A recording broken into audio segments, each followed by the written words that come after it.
Hello, everyone. So, before I just get started, just so I would know what level I should be speaking at, a quick show of hands. Maybe this is going to be one of two questions I ask you. How many over here has done A/B testing in the last 12 months? 1, 2, 3. None over here? Oh, maybe 3, 4. Okay. So let me tell you how I got started on conversion optimization 12 years ago. We're actually the second company in the US to do conversion optimization. Before it was a really cool thing to do. I was actually a software architect for Motorola. Motorola.com, before Motorola used to be a big name back in 2005. And one day we get a call, their VP of e-commerce says, you know what, we're gonna build a new website, and you guys have an open budget, $50 million. Who wouldn't love to be on that project? I had a team of 120 engineers between Chicago and New Delhi, and we had some in San Francisco. Pretty amazing, you know, and we worked over a period of 3 months. And the goal was to release the website, and Motorola had a TV advertising campaign. They had newspaper campaigns, they had billboards, everything was ready in order for them to launch their website. Now, I have some computer science background and marketing background, and I was really tremendously worried whether they are actually going to have visitors come to their website. Who knows? So we work over hours. I remember spending on average about 90 to 95 hours per week working on Motorola.com. We launched on the 2nd of January 2006, and within 3 hours, our 16 servers crashed because that many people came to visit the website. 16 Sun Microsystem servers. So here, I'm the software architect, and we're sitting there trying to figure out, okay, let's fix it really quickly. We bring the website back up, and people are coming, and hundreds of thousands of visitors are coming to the website. And at the same time, no one is placing an order. In a period of 20 days, we got 100 orders. 100 orders for $50 million investment. The VP of e-commerce lost his job. You know, the company I work, the consulting company I work for also got fired, and Motorola stock crashed. So, that got me to really start thinking about conversion optimization. And I went back to my wife and I said, you know what? Here's what we're going to do. We are going to do conversion optimization. She's like, what? I'm like, we are going to do conversion optimization. Now, if you think about it, and about the typical conversion funnel, and you see this, correct? The ADA model, it's been around since 1920s, by the way. You're talking about an awareness stage, consideration, intent, action, buying. That's kind of the typical conversion funnel that you see and everybody talks about. The reality though, regardless of what you do, regardless of all the techniques and tactics that you do, it comes down to one thing. It comes down to the customer and what the customer wants and what the customer expects. Because me and you, as customers, our expectations have changed and continue to evolve. What we accepted 10 years ago, nowadays is like, what? They're not doing this on their website? Something that we do not accept. And for you, if you are looking to impact the bottom line of your website, looking to increase conversion rates, average order value, any of that stuff, you can no longer think about a single conversion. You cannot, lots of times companies come to us and they say, you know what? We want to increase our conversion rates. And I tell them this is the wrong way to think about it. They say, why? I'm like, I tell them, I can increase your conversion rates probably, 10 times within 24 hours. They're like, no. I'm like, yes, let's give 100% discount on all your items and everybody's going to buy it. It's no longer about a single conversion. If you're looking to really capture people, you need to think about establishing a relationship. So every time the customer thinks about placing an order, they think about your website. I'll give a good example. So we have an office in the US, we have an office here in Istanbul that we opened recently. And I try and shop on Turkish websites, which is extremely, extremely challenging, by the way, for somebody who doesn't speak Turkish. And the one website that managed to really persuade me, although they're not a client, we actually have a couple of clients who are competing with them, is Anambir. And my clients come and they say, you know, you can't be saying this example, you know, you're like, this is the reality. They've managed to capture me and they managed to engage me as somebody who is a foreigner, who doesn't speak any Turkish, which is really interesting. And lots of times, this is one of the lessons that I take to my optimization team in the US. I tell them, okay, let's imagine that the page that you're optimizing is written in gibberish, in Greek, in Turkish. Now, is it really obvious to the visitors who land on the website what to do? That's a question that you want to ask. Very, very simple question. Conversion is no longer linear. It's driven by the customer and what the customer wants. If you want to increase conversion rates for your website, you want to look at every single touch point that your customer has with your website. We had a large company come to us about a week ago, and they said, we need help with conversion optimization. Got referred to us by a venture capital company, which is always nice, because that means that they have the budget. And first thing I do is I take their website and I Google it. I just want to see who they are.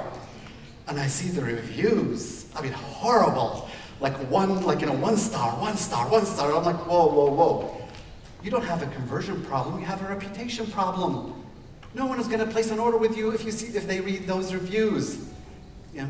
And you want to think about it, if you're doing conversion optimization, it's not strictly on the web. Lots of times tell me, well, let's optimize the website. I'm like, it's much bigger than that. Because when I'm placing an order, I'm thinking, well, what if I don't like the item? How can I return it? What if I pick up the customer service number and I call them? Are they going to answer or not? We as conversion optimization specialists, we have to look at all touch points that the customer has with us. And that's how we can create significant increase in conversion rates. Because think about it. I can buy the same item from any website. I can buy it from Get to Get Your, from NOMB, correct? From Hapsiburada, probably. I can buy it from Amazon. I can buy it from Best Buy. Me as a consumer, what I'm looking for, because I have all these options, and you don't want to compete on price. And by the way, this is a problem that I see in Turkey, and I talk to our clients about it. You're competing on price. This is the worst competition, because there will be another guy who manages to get a better price and bigger AdWords budget, and he's going to undercut you. And what are you going to do? What you want to compete on is the relationship, is the experience. Because everything has been commoditized. Products, services, we are looking for the experience. That's what consumers now expect. No more goods, no more services, give me the experience. And when you give that experience, when you give those, aha, this is really cool. Does your website do that? When people land on it and as they're interacting, they're like, wow, this is really cool. I'll give you the best aha experience that I've seen lately. Amazon Prime. Everybody familiar with Amazon Prime? Amazon Prime is the free shipping product that Amazon came up with. The conversion rate on it is 76%. Amazing. And 2/3 of US households have Amazon subscription. Whoever came up with that should be rewarded as the marketing genius of the century. Okay, so what do we do? So being a consultancy, and we've been doing conversion optimization for a long time, one of the questions that I've always had is how do we ensure that every client that comes to us will get the same results?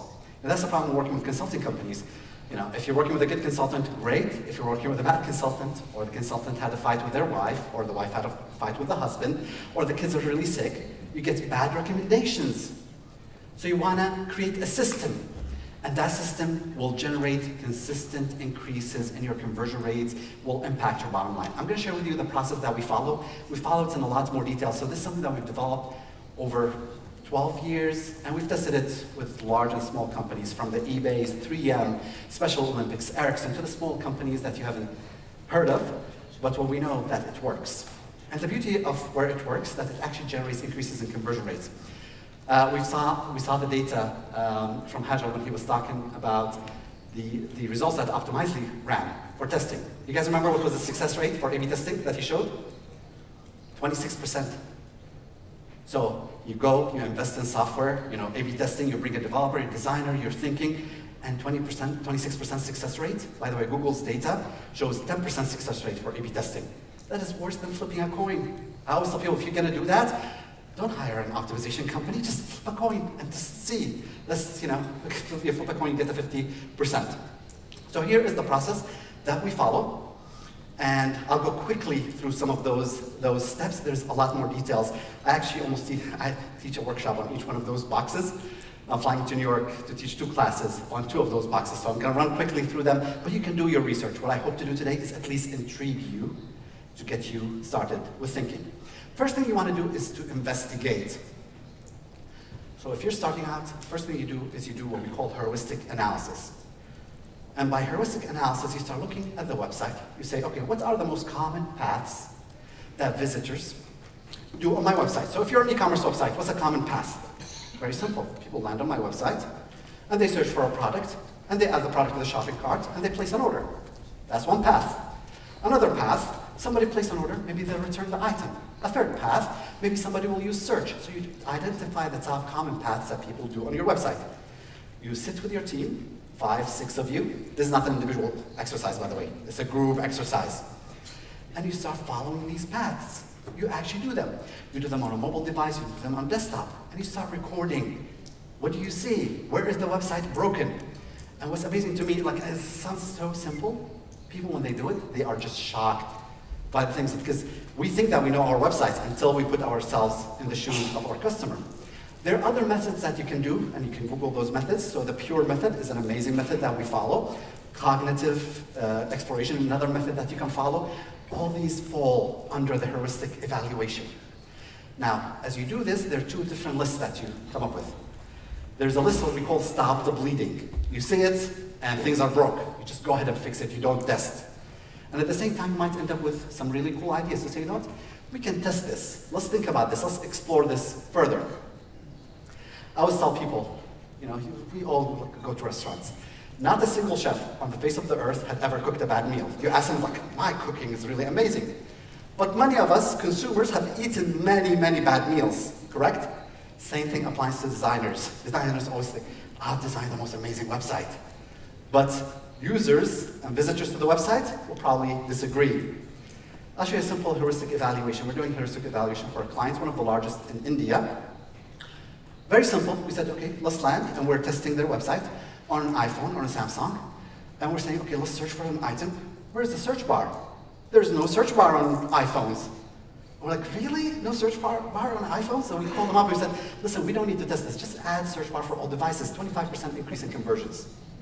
That's pretty incredible for, like, you know, sitting down, like, for literally 2 minutes. It took us to figure that one out. Step 2, you conduct qualitative usability research. And by qualitative research, I mean asking your website visitors, what do they like and what do they hate about the website? There are many types of questions that you ask. And there's many software, polling software available for you to ask questions. There's different type of questions. What brought them to the website? What do they hate about the website? What can you fix about the website? There's what we call motivators, what brought you here. Barriers, what's stopping you. Hooks, what persuaded you. My net promoter score, lots and lots of questions. Some of the best data that you get is by doing qualitative research. By the way, just a quick tip. If you're doing qualitative research, how many people should you conduct a qualitative study on, user study? 10, 5, 3, how many? 5? 10? Tell me. 25? What do you think? Anybody else? Okay, here's what I'll tell you. Not more than 5. You are not going to find more insights. You will find a little bit more, but most of the insights you'll find from the first 5 to 8 visitors. So there has been lots of discussion and debate in the UX community about this, but forget about that. I can tell you, based on almost, like, 3,000 usability research that we've done, we can do usability research for 20 and 30 people. But when you're doing usability research, you're not looking for statistical significance. It's insignificant because, anyways, it's meaningless. What you're looking for insights. With 5 people, you'll find most of the items, you'll find 90% of the items. So if you have 100 people that you're going to do usability research, you're better off, by the way, conducting 20 different usability studies as opposed to 4 usability studies. Because no matter, give me any website and I'll show you ways to improve it. So, again, polls and surveys, like I said, here are different categories: motivators, barriers, hooks, satisfaction, demographical information, feedback. Ask your visitors and you'll be amazed how much information they are willing to share with you. Here's a sample. What is preventing you from making a purchase? You collect the data and you just let people answer. You collect the data, but then what you need to do is you need to start classifying the data. Whenever we collect data like this with an online poll, we collect anywhere between 200 to 500 answers, and then we start classifying them into groups, and we're saying, okay, what are the actions that we need to do? We need to investigate this item further, we need to test it, we need to fix it right away. So think about that. And by the way, if you just merely do this, I think you'll kind of, like, thank me for it for a long, long time. Let me show you a quick design. So here's a mobile design, which design increased conversions. Here is design 1. So as you see, this is a cellular equipment website. Here is design 2, and as you see, we added a free gift over here. We've added some social assurances. Design 3, we just moved the CTA above. Let's look at them next to each other. Design 1 versus 2 versus 3. Who thinks design 1 increased conversions? Quick show of hands. 1, 2, 3, wow. How about a 4? How about design 2? Design 2, with the gift. I mean, they both have the gift. Anybody thinks design 2 increased conversions? 1 person, 2 person, 3, 4, 5, 6. Oh, it's more. Design 3. Ah, clearly a winner. And the winner was design 2 actually increased conversions by 17%. By the way, I've done, in the last 6 months, we've optimized all 280 million page views. And until now, when I see a question like that, I cannot guess it. So don't like it. In the past, we used to say, well, yeah, give yourself a raise. It's extremely difficult to rationalize which design increased conversions. So you always want to analyze, and you want to analyze carefully. When you're making changes, you want to think, why am I making those changes? What are some of the things that we've done? We've added social proof through reviews. We added product benefits. We gave more options for logical personas. And also we showed compatibility. With that, we increased conversions. Okay, step 3, and I'm going to start rushing because my time is running out. You want to conduct quantitative research, analytics. Everybody has analytics nowadays. I remember I did an interview back in 2006. I was talking to the Internet Retailer magazine, and we work with large companies, and they were asking like how many people have analytics, and I was like, very few. Nowadays, all of our clients have analytics installed on their website if they're serious about conversion optimization. The challenge is people don't know what to do with analytics. Lots of times analytics becomes about the what. What's my bounce rate? What's my top landing page? What's the page views? And I tell them in all honesty, I don't care. Why? Because real analytics is about why. Why is this happening? When you're working with analytics, when you're able to show me data, and you go from what's happened on the website to why this happened, and what's the impact if I fix it, that's how you go from a $50 per hour consultant to $750 per hour consultant. Huge difference between the two. So I always tell people, if you're spending time on analytics, if you're spending more than 20% reporting, copying and pasting, you're wasting your time, correct? Instead, the analytics is there. Give me conclusions, give me something meaningful. Look at your analytics, dig deep, create all the different funnels that you can track your visitors and how they flow through the website. Segment your data. Data segmentation is very simple. Besides desktop versus mobile, that's easy. How are my new visitors versus returning visitors? How about people that view a certain kind of content? Are they more likely to convert or not? People who view my blog, are they more likely to convert or not? How about people, let's say your average order value is 100 liras. But I have a certain segment on my website that places an order with my website for 700 liras. Well, I would like to know how they behave, where they came from, what items they look at. That's a very interesting segment. Again, you really need to understand your customers. And then you combine the quantitative and qualitative data for insights, items I need to test, items that I need to think about, what I call research opportunities. And remember, your goal as you're doing this whole process is reaching the aha moments. When somebody on your website says, I love it. And then they look at their friend and they say, did you see what this website does? It's so cool. When you're able to do that, you increase your conversion rates. Step 4, competitive analysis. Lots of times people do competitive analysis, but they don't do it within a CRO space. Look at your top competitors, look at what they're doing right, what they're doing wrong. Do a SWOT analysis, strengths, weaknesses, opportunities, threats. What can we learn from them? What should we avoid because they do something that's really, really horrible? You can learn a lot from your competitors. All of that feeds into your list. We look at our competitors and we see some really cool features. You don't have to implement it right away. I worked back in 1998 for a company that competed with Amazon.com.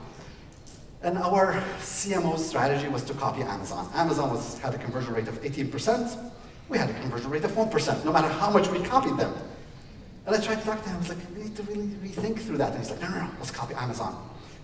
They still exist, but they definitely are not as successful as Amazon. So look at your competitors and get ideas. That's the point. You get ideas and thoughts.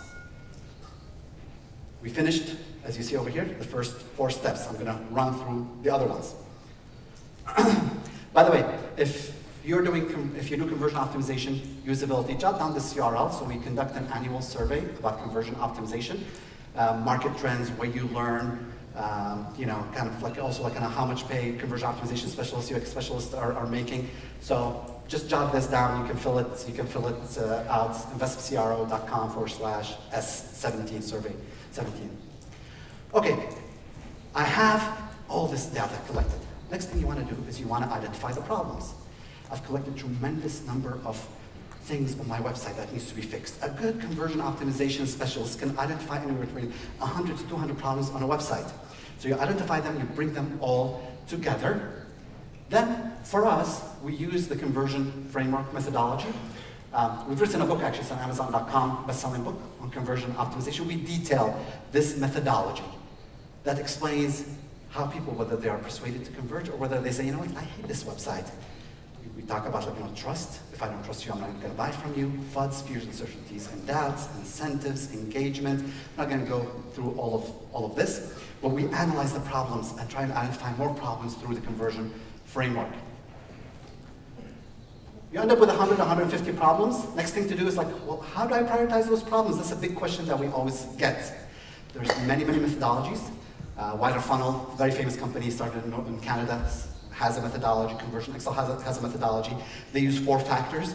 We use 25 different points to prioritize the problems. And we assign each problem a weight, a score at the end. This is the conversion framework. This is our prioritization sheet, by the way. You can get your hands on a free copy as well. investcro.com/priority. You just put your problems, you put your solutions, and it gives you a numerical score. So you start with problems scored 100, 98, 99, and you kind of tackle those problems one at a time. Don't fix too many problems because you're going to lose focus. Then you create a conversion roadmap. Now you know I need to start on my product pages, then my home page. Then I need to go to my category pages, then the cart page, then the checkout. You always have to have a conversion roadmap. Otherwise, randomly testing without a full strategy is a waste of time. I'm going to jump quickly, so we finished. Last now 4 steps in the conversion process. Implement. Now, you start creating hypotheses. And there are many different formats for hypotheses. Because of XYZ problem that we discovered, we expect that this change will impact us by this.